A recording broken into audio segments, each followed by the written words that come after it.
Alright, hello everybody. It is Rachel here from 7 in All. And today I'm coming to you with a flip through of Artists, the newest unit from Gather Round Homeschool as of this time. I've had some requests to do an Artists flip through, and I normally just do more of the flip throughs of the Letters and Numbers series as well as the Ready to Read series, but I had decided to get this one. This is only the second Gather Round unit for older kids that we have gotten, and I'm excited to show it to you today and talk you through a little bit of my planning process of how to use it. The other Gather Round unit that I've used is South America, and I'm using these with my 13-year-old and 9-year-old sisters, and I think Artists is going to be a beautiful fit. I think Gather Round has made a lot of improvements in this unit, and you're really going to enjoy it if it turns out to be a good fit for your family. Just showing you the table of contents here. The way it's structured is that each lesson covers a different art form. So that's a pretty interesting and unique way to set up the Artists unit. So it's taking you into some kinds of things that are probably a little bit outside the box in what you would think of as art, but are interesting things to study. And for our family, we're not using Gather Round right now as the main core curriculum for the girls, but we are using it as something that they can do together. Because being in 9th grade and being in 4th grade, there's not so much that they can do together completely. And we're also using Gather Round as kind of in areas where our homeschool is maybe a little bit traditionally weak. Like, we might be really strong in the sciences, but in geography of South America specifically, we didn't know all that much, so we wanted to know more about South America. So that was really cool to be able to do a whole unit on an area of the world that we don't know a whole lot about. And then Artists. This is not necessarily a traditionally strong topic for us. It's probably something we don't necessarily know all that much about. Our homeschool is not super strong in art. Surprisingly, we did produce an artist and people who are very interested in art. My sister who graduated this past year is going to college for art. She dreams of being an illustrator. So even if your homeschool is not all that strong in art, you can still produce an illustrator. Who knew? Maybe it's not all about the curriculum and all about what you do. Kids are pretty amazing, huh? So there is a recitation, which is a passage of scripture that you can be memorizing, reciting as you go throughout the unit, which is Psalm 139 here. So they have that page, and that's something that I think, if I'll look at this, I think for memorizing it, we will probably just read it through together at the beginning of each lesson, and I think that will be pretty easy to memorize. I printed this at home, and I'm going to be putting it in a 3-ring binder in page protectors. I think that's just what I really like to do with the teacher guides. I think that's the easiest and most durable way for me to do it. I printed this on my little HP printer, which jams all the time and is not fun to use. But it prints reasonably well. This is on the lower quality setting here. So it begins with just a general introduction. What is art?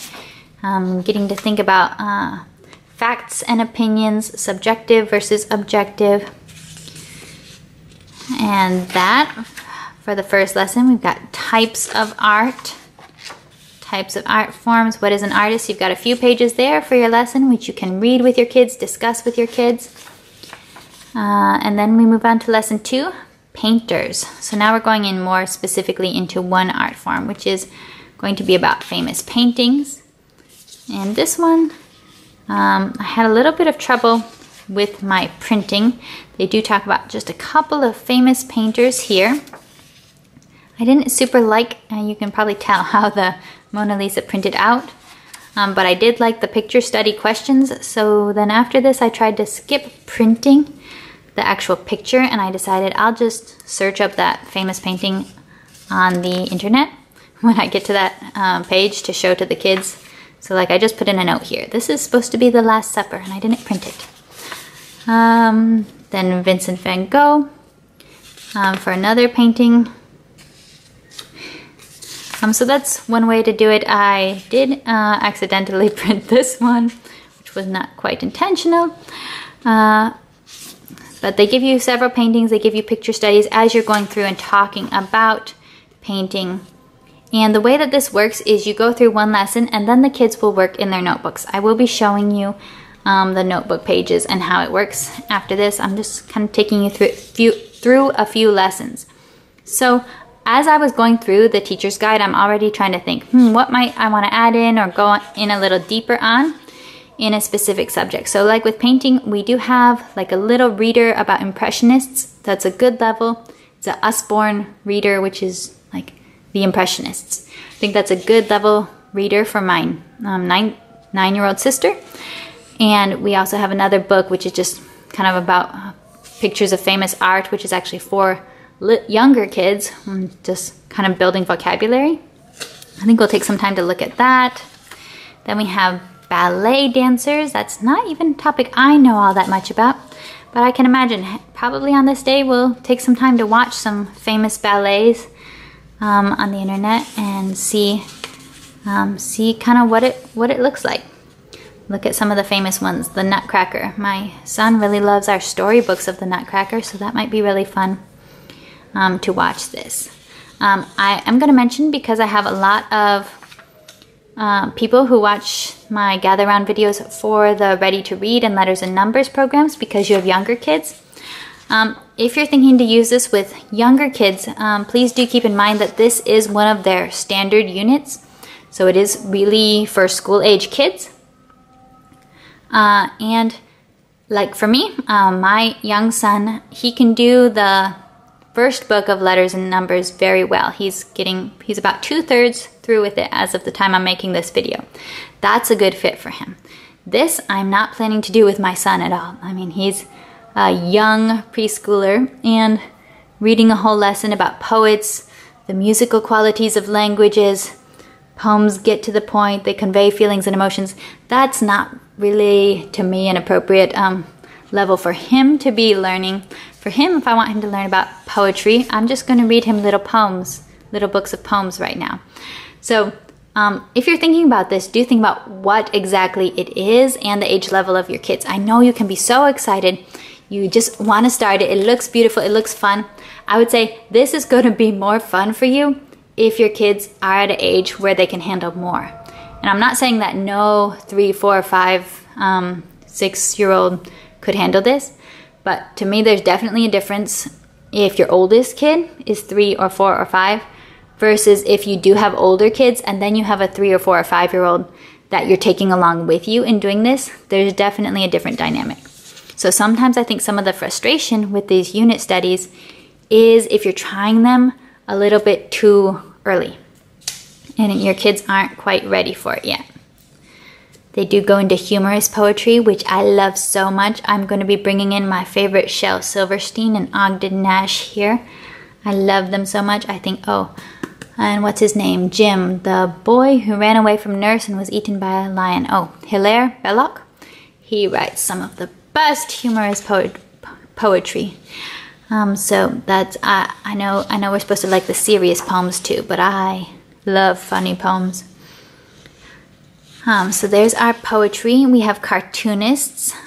This was a really fun chapter. I thought they go into political cartoons as well, which I think will be something really interesting. So on the age level dynamic, like definitely as you look at it, think about what it's going to fit. I think it's going to be a very good fit for the 9-year-old and 13-year-old because they can definitely think about this, relate it to things that they do have experience with, and learn more with it. I'm going to be showing you the high school student book and the upper elementary student book that I'm using for them. And I'm going to show you some pages from the pre-reader so that you can see what it would look like if you're using it with younger kids. So you have these lessons, and you can go through a lesson a day or you can take a couple days. Because this is not our core curriculum, we tend to take a couple days and work through it pretty slowly. Probably, I think it's going to take us most of the first semester to finish South America. We are almost done with that. But it's taken us a while. So here is Composers, which this is Interestingly, we actually have a somewhat better background in composers than in some other artists, because we use Mystery of History, and they go into composers quite a bit. I think my sisters will like this, The Art of Dessert. We like cookie decorating and cake decorating here, and I know that they have liked to watch some TV shows about that sort of thing. So that'll be a lot of fun. There's several pages to read and to go over. The short story, I like this. See, my preferred form of art is writing. So I'm glad that there's actually a few chapters devoted to different forms of writing as art. Here they talk about fables. And they talk about Hans Christian Andersen, the fairy tales. I don't think they specifically go into O. Henry, but I have a book of his short stories, so I'm definitely going to be including those for the 13-year-old, because O. Henry is definitely one of my favorite, and to me one of the most iconic short story writers. And I'll probably include some Arthur Conan Doyle, because I'm just a big Sherlock Holmes fan. So we'll probably take a little extra time on short stories. You know, we all have our favorites. Sculptors. This is one of the ones I don't know as much about, so we'll learn about the process, learn about some famous sculptures, famous sculptor, and modern art, the ones that confuse us when we walk around. And actors, that'll be a fun one. I know my sister will really enjoy the acting. So this is basically what the teacher's guide is like. I'm going to be putting it in a 3-ring binder. See if I can just show you. There's a screenwriting. There's, I think novelists. Here we have singers. There's quite a lot of awesome stuff in here. Ooh, graphic designers. Yeah, and they include interior design as well. Pencil artists, which we're going to appreciate this because our sister is an amazing pencil artist, watercolor artist. Yeah, graphic design. So we've got that. Then the student books. And I'll show you these. I print the student books in black and white. The kids are used to doing black and white. They don't mind it. So I printed this at home so that I could get it in color. I printed these at my little local print shop, little just mom and pop print shop. They only have a black and white printer. But it was way easier for me than trying to deal with my printer and paper jams. So this is the high school book. I'll just show you a little bit about how this is structured. Some of the big change is that now they have seat work pages. So this is just some kind of pulling out some interesting spelling words, some copy work from the Bible verse, a current events assignment, which I think is really good for high school. To work on that research, staying on top of current events. That's good preparation for the kind of work you have to do in college. You have a little creative assignment here. And then here's your kind of back of the page where you can actually do the work for it. And this is just a weekly thing. So you can adjust how it works for your school. If you want them to do copy work every day, if you just want them to copy it one time, I think I would just have them copy it one time. So they have one seat work page for each week. Then, so there's 5 weeks of seat work pages. Then each day or each lesson, you get a certain number of pages that cover different subjects. So this is the beginning notebooking page where they can be taking notes, they can be drawing pictures, connecting. They should be working on this page while you're probably reading the lesson. Then here, and this is going to be the downside. You are going to see some of the downsides of black and white printing. This does not print super well in black and white. But I'll explain my decision and what I'm going to do about my black and white printing and work with the art in just a minute. But I'll show you. The big writing project for this is writing a biography of an artist of your choice. First, they give you a model biography, and this is a biography of Rembrandt right here for the child to read, for them to look at sources, which I'm going to tell her right off the bat, you need to have more than one source for your paper because you're in high school.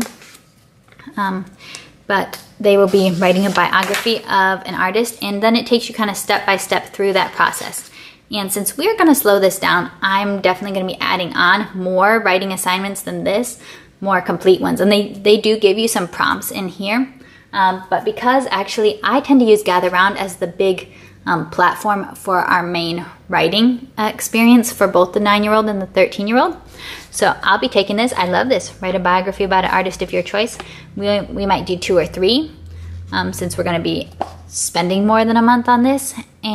Or I might just do, okay, write a short story, write a poem, write different kinds of things, and kind of produce writing in some of the different forms that we study. I definitely plan to do that. I have been using South America as kind of the basis for writing assignments, which in that one the focus is on informative articles or editorials. And I've been really impressed with my sister's work in that. So really happy with the kind of ideas it can spark.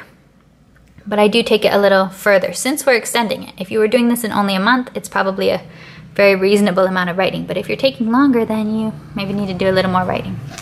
So here's doing a little study. I thought this was cool. Find some examples of paintings, show paintings to different people, and then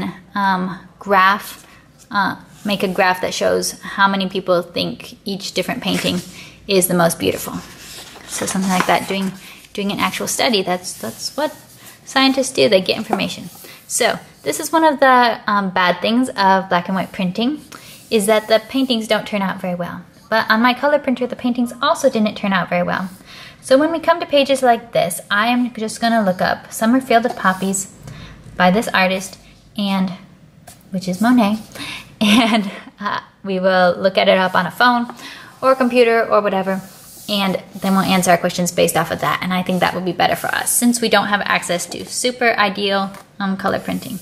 And we can do the same with that picture and with some of these other pictures. We're now on to lesson 2. Here, there's some grammar in here, quotation marks. Oh, that's punctuation.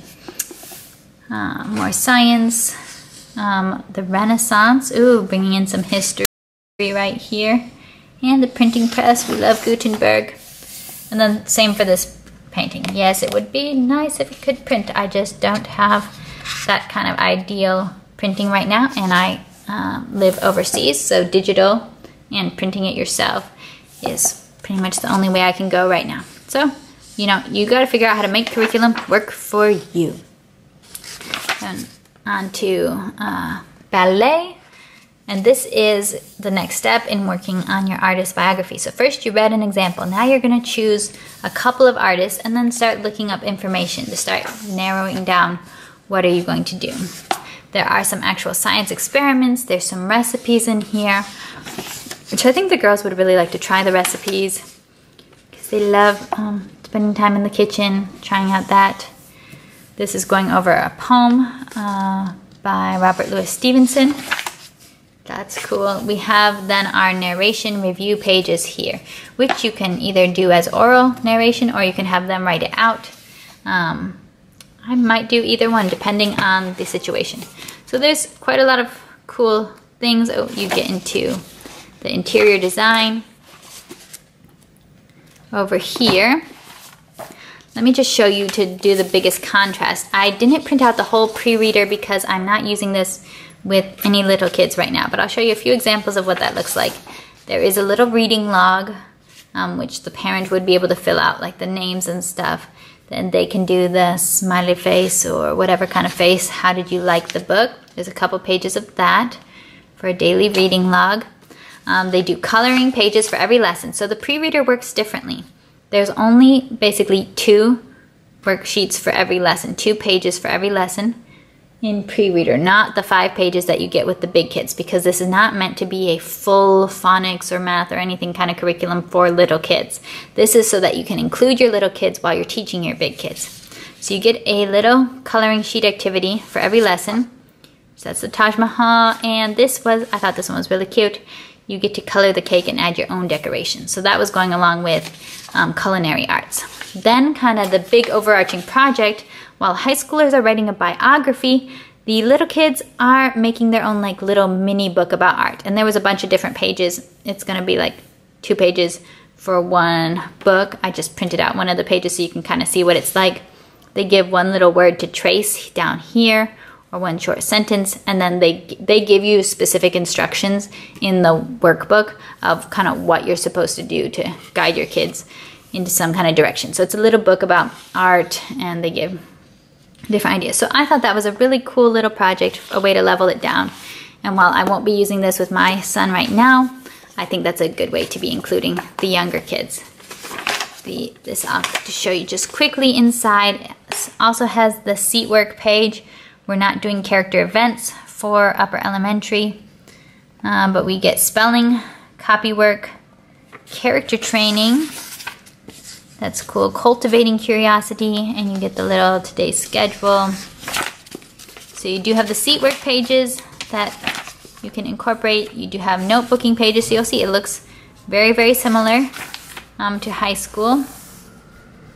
And you have the same thing. So they are also going to begin at the very beginning of researching artists and creating an artist profile. Here is a definition of fact and opinion, which we touched on in the lesson. You get to have a science hypothesis with those. So it's just a little bit more, a little bit or a lot. It's a lot more structured. And so here where the high schooler was invited to draw it, here it's already drawn out, and they get to color or paint the picture. So there's more structure, there's more scaffolding for the younger kids, but they're still this is still gonna be challenging in its own way. They bring in geography. We've still got the recipes and different activities here in language arts. Okay, now we're on to writing a poem, thinking about rhyming. Here's some history, getting to take, this is the very slow, okay, choose a poet, explore the teacher's guide, internet, write 4 facts. So very structured, but still writing in sentences at this stage, writing in complete sentences. So got these little work pages to fill out. I think we're gonna have a lot of fun with this. Oh, I like that they're talking about plagiarism. That's good. All right, I hope you enjoyed this flip through, and I will see you next time. I'll update you on how we're using this later as we go through. Are you using artists? Have you used any other Gather Round units so far? Let me know. See you later. Bye.